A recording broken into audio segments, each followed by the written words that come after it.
সশ্রদ্ধ চিত্তে শপথ করিতেছি যে আমি আইন অনুযায়ী ও বিশ্বস্ততার সহিত আমার পদের কর্তব্য পালন করিব। নির্বাচন কমিশনার নিযুক্ত হইয়া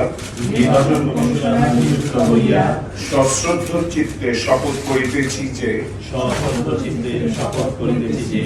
আমি আইন অনুযায়ী আমি সংবিধানের রক্ষণ সমর্থন ও নিরাপত্তা বিধান করিব এবং আমার সরকারি কার্য ও সরকারি সিদ্ধান্তকে ব্যক্তিগত স্বার্থের দ্বারা প্রভাবিত হইতে দিব না।